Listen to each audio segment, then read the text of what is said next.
Have you ever wondered how a legal text that's thousands of years old can feel as complex and intense as a modern-day court case?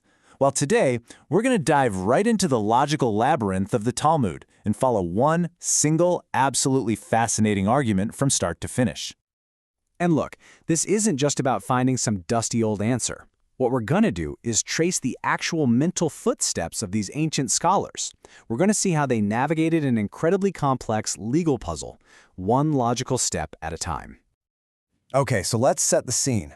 Our story starts in the ancient Jewish temple. This was a place of incredible holiness where every single ritual had to be done with exacting detail. I mean, one wrong move and the entire sacred act could be considered totally invalid. The stakes were high. Now let's meet our main character.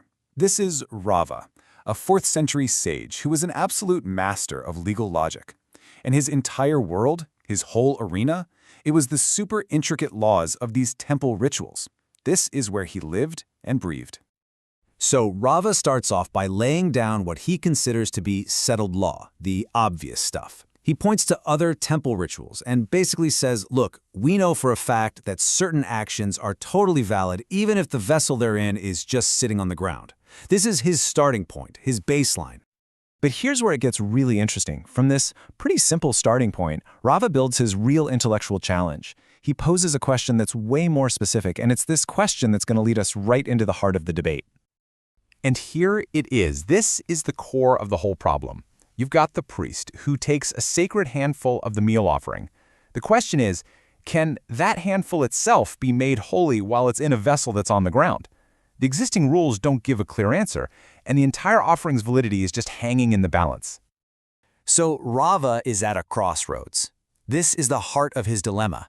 Does the handful follow the rules of the larger meal offering where a vessel on the ground is fine? Or does it follow the much stricter rules of the blood offering where it's absolutely not? You've got two sacred acts with two totally opposing legal traditions. Which path do you take? And Rava makes a call. He rules that the handful follows the precedent of the blood offering. And that means, sorry, the sanctification is invalid. It seems pretty definitive, right? A clear conclusion. But, you know, in the world of the Talmud, every single ruling is always open to challenge. And now we get to see the real genius of how the Talmud works.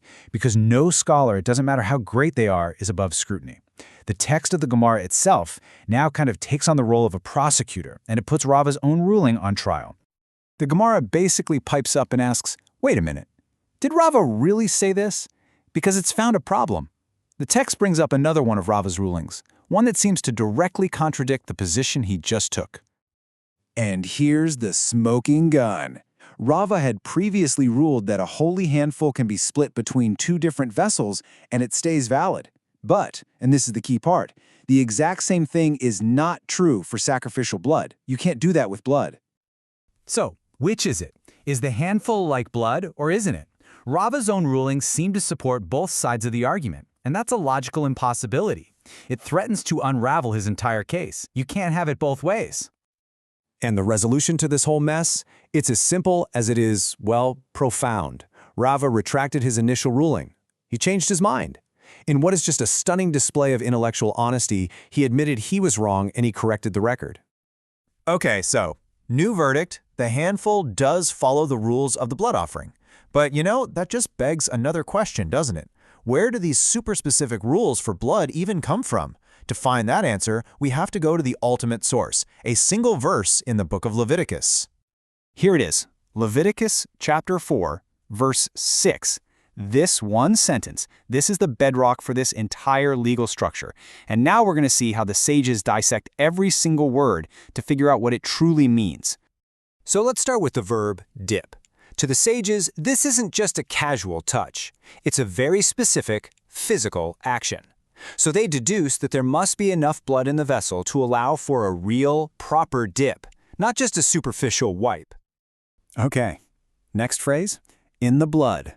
They interpret this to mean that the vessel has to contain the full amount of blood needed for the whole ritual, right from the very beginning. All 7 sprinklings have to come from this initial quantity.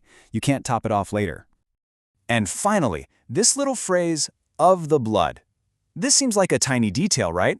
But they take it to mean that each and every sprinkle has to be taken directly from the main vessel. And trust me, it's this specific point that's about to ignite the final and most intense part of this debate. So Rava takes his interpretation of the blood and runs with it, leading him to a very strict and tough conclusion. But he's about to get challenged by his brilliant contemporary, Abai, who was a true master of creative legal thinking. Rava's logic, as always, is incredibly precise. He says that the blood left on the priest's finger after the first sprinkle is no longer of the blood that's in the main bowl. It's technically a leftover. Therefore, it's invalid for the next sprinkle. The priest has to redip his finger every single time. But then Abai steps in with a powerful counter-argument. He brings up a different text, describing a different ritual, and it seems to directly contradict what Rava's just concluded. The stage is officially set for a final showdown. Abai's logic here is so simple, but it's devastating. He basically says, look, if the priest only wipes his hand clean at the end of the whole ceremony, then that leftover blood on his finger must have been perfectly valid for all the sprinklings in between. Rava's theory suddenly looks like it's in big trouble. But Rava's response is a masterclass in legal hair-splitting. He argues that Abai's proof text mentions the priest wiping his hand, not his finger. A really brilliant defense, honestly. But it's immediately met with a super practical and seemingly unanswerable follow-up question. Okay, but what does he wipe his finger with? And with this last brilliant little insight, Abai pretty much seals his victory. He suggests that the priest just wipes the leftover blood from his finger back onto the rim of the bowl. It's a solution that's both completely practical and totally consistent with all the underlying legal principles. Checkmate. Wow!